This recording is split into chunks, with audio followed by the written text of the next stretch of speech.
Stéphane Dacha organise aussi des shows privés.com. Ah ben non, des shows privés. Alors, mais c'est vrai parce qu'on est dans l'événementiel aussi. Ouais. Donc, on a une structure qui s'appelle Elite Digital qui est dans l'événementiel, qui organise des concerts, des séminaires, des expositions, et puis voilà. D'accord, super. Donc, ça veut dire que vous pourriez avoir besoin un jour de, bien sûr, briser un peu les codes. On échangera les contacts parce que souvent, dans le cadre de nos événements, certains clients, il y a une partie un peu festive, comme l'événement qu'on organise, on finira par un dîner gala. On a des clients qui nous demandent d'avoir un DJ pour finir la soirée, etc. C'est ça, d'accord. C'est quelque chose qu'on pourra travailler. Top. Alors, de toute la liste des événements que vous organisez, il y en a un qui va marquer les journées du 16, 17 et 18 mai donc, de cette année. C'est le Salon africain de la formation et de l'orientation. Vous savez, vous avez posé une question tout à l'heure, après son bac, comment ça se fait qu'elle ait changé? Mais ça arrive à beaucoup d'étudiants, parce que très souvent, il y a une méconnaissance des formations qu'on a sur place. Beaucoup d'étudiants, après le bac, ne savent pas forcément dans quelle filière s'orienter. Et on le fait souvent par mimétisme. Tiens, mon père, il a fait droit. Ah ben tiens, je vais aller faire droit aussi. Mon père, il a fait médecine. Tiens, j'ai envie d'être médecin. Ou souvent, c'est le père qui veut que son enfant fasse forcément le même cursus que lui, alors que peut-être l'enfant n'a pas les dispositions, les prédispositions, peut-être qu'il n'a pas les capacités, etc. Il y a aussi ça. Et deuxièmement, il y a les écoles qui, sur le plan local, ne sont pas connues. On a beaucoup d'écoles qui ne sont pas connues aujourd'hui. Et on a eu la pensée collective qui fait croire qu'il faut forcément faire ses études à l'étranger pour réussir, alors qu'on a de très bonnes écoles en Afrique.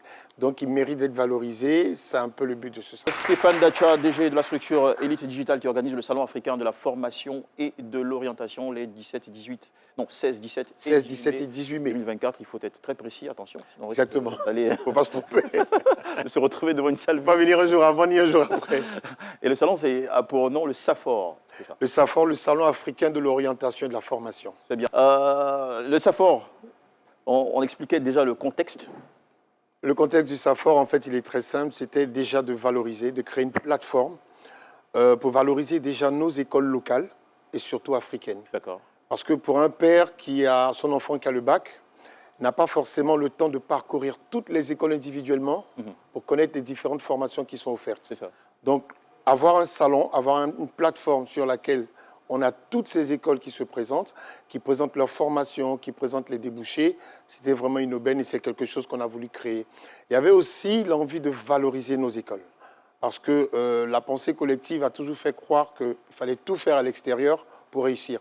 On ne s'oppose pas au départ, mais c'est toujours intéressant de s'enquérir de ce qu'il y a localement avant de pouvoir aller se parfaire. Mais quand le local, bon, après, j'essaie de parler pour certains, et quand le local ne rassure pas en termes de qualité. Mais alors, très souvent... Est-ce qu'il n'est pas légitime pour l'étudiant et sa famille de trouver des moyens de l'envoyer faire des études dans des universités beaucoup plus... Mais souvent, le local ne rassure pas. Souvent, le local ne rassure pas parce que... Imaginez qu'il y a des grandes écoles où vous n'avez même pas un parc informatique. C'est une salle informatique avec des ordinateurs modernes, bien sûr. Des logiciels utilisés dans les entreprises. C'est tout de même aberrant. C'est un peu le but de ce salon. Vous savez, aujourd'hui, ces écoles-là ne sont pas valorisées parce qu'elles n'ont pas de curseur. Nous, aujourd'hui, au SAFOR, on veut pousser aujourd'hui à valoriser les élites de la formation. Quand vous dites que vous êtes une élite de la formation, ce n'est pas que le mot. Il va falloir que votre structure déjà rassure. Il va falloir que votre nom rassure. Il va falloir que les formations données rassurent aussi. C'est pour ça qu'aujourd'hui, c'est un petit tri aussi qu'on veut faire. On veut permettre aux gens de se faire connaître. Vous savez, quand on n'avait rien à vous reprocher, vous êtes fiers de vous faire connaître. Quand vous êtes confiant de votre école, quand vous êtes confiant de vos investissements, vous ne vous cachez pas. Et aujourd'hui, nous, on veut faire émerger ce genre d'école. Et on en a beaucoup. On en a beaucoup, que ce soit en Côte d'Ivoire ou en Afrique. On a visité une école dans un pays. Ils sont sur près de 300 hectares. Les étudiants se baladent en voiture de golf. Dans quel pays d'Afrique? Bon, quelque part en haut là-bas. En haut. C'est quelque part en haut. Et on va vous dire, par exemple... Non, il faut le dire. Non, c'est une école au Maroc. C'est une école au Maroc, par exemple. C'est où, Ben Guerir, ou l'Université Polytechnique? Exactement. Ouais, j'ai été là-bas. C'est l'UM6P, voilà. Vous voyez, on a des établissements comme ça en Afrique, même en Côte d'Ivoire. On a aujourd'hui des universités qui offrent déjà des passerelles pour accéder à des universités plus huppées en Europe.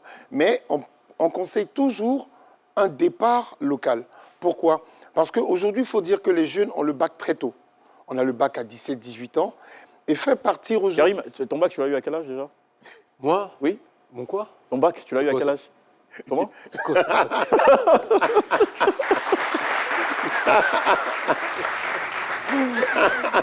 Il ne s'y attendait pas du tout.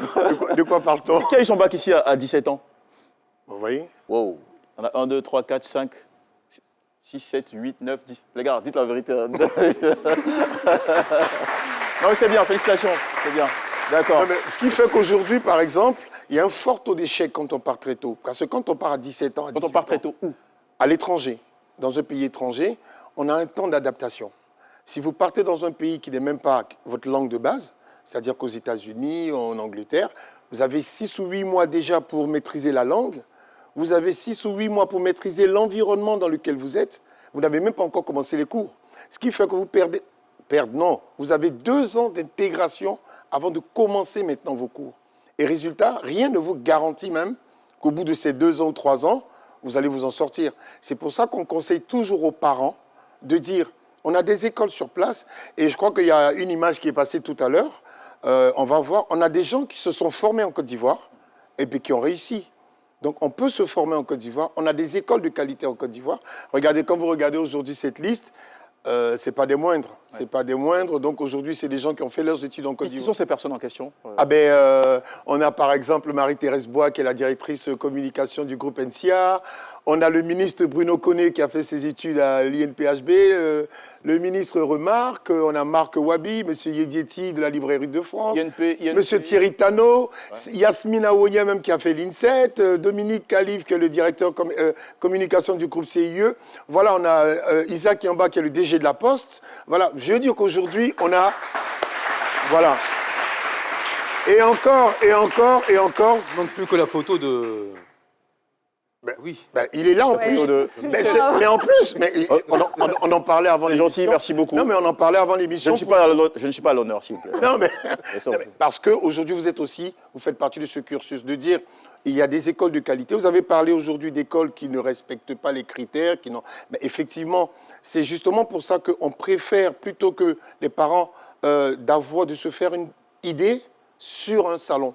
Quand on vient sur un salon, on discute, on a tout de suite les réponses qu'on veut. Quels sont les débouchés? Qu'est-ce que vous proposez comme formation? Là, c'est du direct. Alors, si j'entends bien, vous souhaitez qu'après le bac, les élèves ou les apprenants ivoiriens fassent au moins, je ne sais pas, vous me direz, 2 ans ou 3 ans ici, avant d'espérer. Parce que vous n'êtes pas tout de même hermétiquement opposé au fait de s'exporter. Non, on n'est pas... Mais alors, on peut même faire tout ici. Il y a des gens qui ont tout fait ici, qui ont fini un bac plus 5 et qui, aujourd'hui, occupent des postes de responsabilité. Est-ce que vous avez référencé aujourd'hui les écoles ou les institutions de formation en Côte d'Ivoire crédibles, qui forment au mieux les apprenants sur place et qui garantissent des opportunités meilleures pour... Alors, ça veut dire que ce dossier, on le prépare depuis pratiquement 9 mois, 8 mois. On a pris le temps de tourner, de rencontrer les écoles, de voir les structures aussi. Parce que c'est très important de dire, on donne le diplôme qu'on veut, mais je veux dire, quand vous visitez l'école, tout de suite, l'école vous rassure ou pas. Il y a aussi le regard des entreprises. Hein, Pardon? Exactement. Il y a des entreprises. Parce que vous avez l'angle des entreprises. On a discuté avec certaines entreprises. Aujourd'hui, par exemple, il y a des entreprises qui sont en partenariat avec des écoles. Ce qui fait qu'au sortir de leur diplôme, certains de ces élèves sont tout de suite, acheminés en stage, etc. Donc, il y a des écoles de qualité aujourd'hui. On ne va pas les citer, il faut venir les découvrir au salon. Mais je vous assure qu'on était étonnés quand même de voir. C'est vrai qu'on avait des échos, mais le fait de préparer ce salon, on a discuté avec eux, on les a rencontrés, on leur a présenté le projet et beaucoup ont adhéré parce que beaucoup avaient des choses à vendre. Pour vous dire, aujourd'hui, il y a des écoles en Côte d'Ivoire qui commencent à former sur l'intelligence artificielle, par exemple. On a toujours cru que ça se faisait de l'autre côté. Pour dire qu'aujourd'hui, beaucoup d'écoles mettent les moyens pour essayer d'être au niveau international parce que on ne se fait pas d'illusions. C'est vrai qu'arrivé à un moment, en fonction des spécialités, on est peut-être limité localement ou en Afrique, mais de partir, on a toujours une bonne petite base avant de pouvoir faire quelque chose. Alors, ce que je remarque, c'est que la plupart des initiatives, des salons ou des plateformes d'orientation ne s'adressent qu'aux bacheliers. Est-ce qu'il ne faut pas préparer les apprenants, déjà peut-être à partir du niveau 3e, à comprendre les métiers de demain et se préparer aussi à faire le choix une fois qu'on atteint le niveau Alors, bac. nous, ce qu'on fait... Bien souvent, ce qui arrive, c'est que c'est à partir du bac que certains... Enfin, de la première terminale qu'on commence à... Il y en a même qui ont le bac et qui se demandent qu'est-ce que je vais faire après. Nous, dans toutes les discussions qu'on a eues avec les écoles et qui seront sur le salon, qui viendront visiter, on conseille toujours, alors, dans un premier temps, à partir de la première. Pourquoi? Parce que c'est à partir de la première que tout de suite, on commence à savoir plus ou moins ce qu'on a envie de faire. En seconde, on est encore dans l'euphorie du BEPC, on commence la première seconde. C'est en seconde qu'on rentre maintenant en secondaire. Donc, on n'a pas encore les bons repères. Et à partir de première, on sait tout de suite plus ou moins où on veut aller. Donc, c'est pour ça que les écoles qui vont venir visiter ces salons viendront déjà à partir de la première. Je profite pour remercier vraiment tous les lycées qui nous ont donné la permission de pouvoir convoyer leurs élèves sur le site pour pouvoir faire découvrir aujourd'hui ces écoles, discuter avec eux. Et il y aura quelque chose de particulier dans ce salon. On aura ce qu'on appelle le partage d'expérience. C'est-à-dire que ce n'est pas un salon qu'on veut où on va juste distribuer des prospectus, mais certains de ces visages que vous voyez viendront parler de leur expérience. Parce qu'aujourd'hui, c'est un témoignage. C'est bien beau de dire j'ai un diplôme, mais par où vous êtes passé peut intéresser aujourd'hui des futurs étudiants. De dire aujourd'hui j'ai envie de faire la communication, mais quand on a en face de nous un directeur de communication d'une structure qui a été formé localement, qui peut-être même a fait plus tard, mais qui a commencé localement, peut déjà être un grand frère qui donne un conseil. Voilà. Aujourd'hui, on a plus ou moins beaucoup de gens qui ont fait l'INSET, l'INSTEC, plusieurs écoles, et bien ils vont témoigner devant ces élèves-là pour leur dire, nous on a commencé en local. Il n'y a pas de honte à faire des études en local. Donc aujourd'hui, vous pouvez commencer en local et après vous améliorer si besoin. D'accord.